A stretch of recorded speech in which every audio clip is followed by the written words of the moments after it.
Hello Prince tension senior secondary school की online क्लासों में आप सभी का स्वागत है। मैं आर के शर्मा व्यवसाय प्रबंधन का अध्यापक है। आज आपका जो टॉपिक चल रहा है वो चल रहा है बीमा। और बीमा के बारे में मैंने आपको पहले भी पढ़ाया था। उससे पहले जो है बीमा के बारे में काफ़ी परिचय करवाया है आपको मैंने। बीमा किसे कहते हैं, उनकी विशेषताओं के बारे में अपन चर्चा कर रहे थे कि बीमा की विशेषताएं कौन कौन सी हैं। तो पहली विशेषता जो आपको बताई, जोखिम से सुरक्षा प्रदान करना। दूसरी बताई जोखिम का विभाजन करना। और तीसरी बताई सहकारी व्यवस्था। और चौथी बताई आपको विशिष्ट क्षेत्र।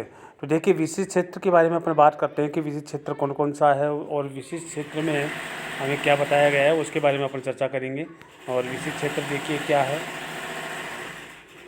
विशिष्ट क्षेत्र के बारे में इसमें चर्चा की गई है कि बीमा का क्षेत्र बहुत व्यापक होता है और इसमें जीवन अग्नि बीमा, समुद्री बीमा और विविध बीमे शामिल हैं। और बीमे में इन सभी को शामिल किया जाता है और उसको बीमे में सभी को शामिल किया जाता है अग्नि बीमा वगैरह जो है। तो देखिए, अग्नि बीमा के जो है विशिष्ट क्षेत्र में जो बीमा है उसके बारे में अपन जो है चर्चा कर रहे हैं। और इसमें आगे का जो बीमा है, शुद्ध जोखिम का बीमा किस प्रकार किया जाता है, इसके बारे में अपन चर्चा करेंगे। शुद्ध जोखिम कि कैसा बीमा होता है वो देखिए। जोखिम दो प्रकार की होती है, एक तो शुद्ध है और एक है परिकल्पित जोखिम। शुद्ध जोखिम में वह होते हैं जिसमें केवल हानि ही होती है।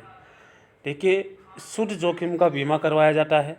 और शुद्ध जोखिम दो प्रकार की होती हैं, एक शुद्ध जोखिम और एक होता है परिकल्पित जोखिम।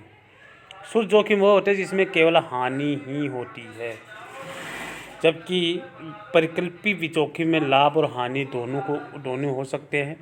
और परिकल्पित जो जोखिम होता है उसमें लाभ और हानि भी दोनों होते हैं। अतः केवल शुद्ध जोखिम का ही बीमा किया जाता है। जो शुद्ध जोखिम होता है उसी का बीमा किया जाता है।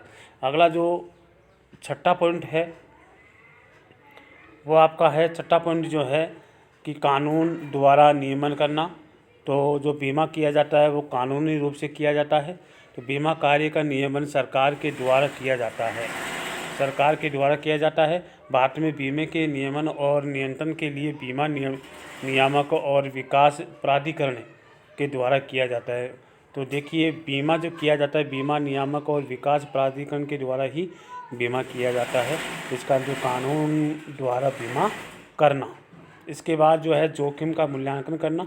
तो जोखिम का मूल्यांकन करना 7वां पॉइंट है कि जोखिम का मूल्यांकन किस प्रकार किया जाता है वो देखिए। बीमा करने से पहले बीमाकर्ता द्वारा जोखिम की संभावना का पता लगा कर जोखिम और मूल्यांकन करते हैं।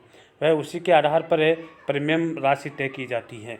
जोखिम जितना होता है उसी के अनुसार। तो सबसे पहले बीमा करने से पहले बीमाकर्ता क्या करता है, जोखिम की संभावना का पता लगाता है कि जोखिम कितनी हो सकती है और फिर से जोखिम का मूल्यांकन करते हैं और उसी के आधार पर जो है प्रीमियम की राशि तय की जाती है कि भाई कितना माल है और कितने का माल है, उसका जो है बीमा किया जाता है। फिर उसी के हिसाब से जो है उसको पैसा दिया जाता है बीमा का। तो जोखिम का मूल्यांकन बीमा करने से पहले बीमाकर्ता द्वारा जोखिम की संभावना का पता लगा करके जोखिम का मूल्यांकन करते हैं और उसी के आधार पर प्रीमियम राशि तय की जाती है। इसके बाद अगली जो विशेषता है, बीमा जुआ नहीं होता।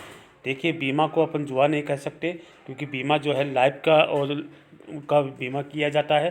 बीमा एक वैध अनुबंध है, यह जनहित में किया जाता है, इसे जुआ नहीं कह सकता।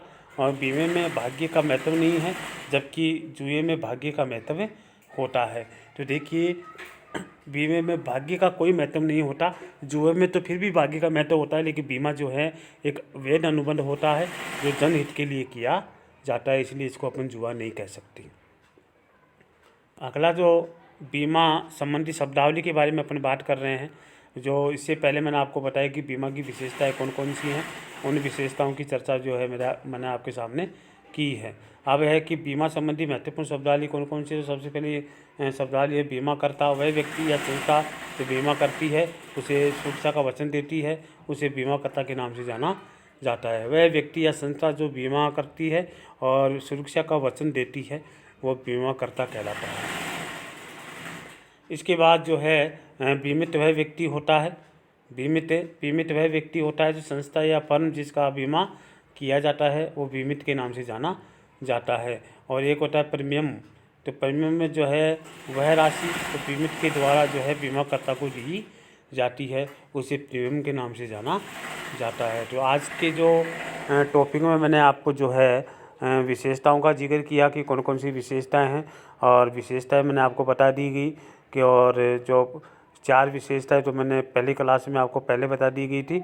एक शुद्ध जोखिम का बीमा किया जाता है, कानून द्वारा जो है नियमन होता है, और जोखिम का मूल्यांकन किया जाता है, और बीमा जुआ नहीं होता।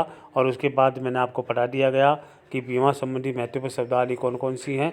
तो 3 पॉइंट मैंने आपको बताया, बीमाकर्ता, बीमितकर्ता, बीमित और प्रीमियम के बारे में जो आपके सामने मैंने आपको बताई गई है।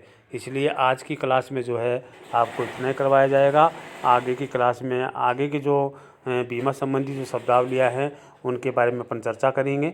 आने वाली क्लास में आपको इसके बारे में अच्छी तरह से बताया जाएगा। इसलिए आज के लिए इतना ही काफ़ी है। जय हिंद।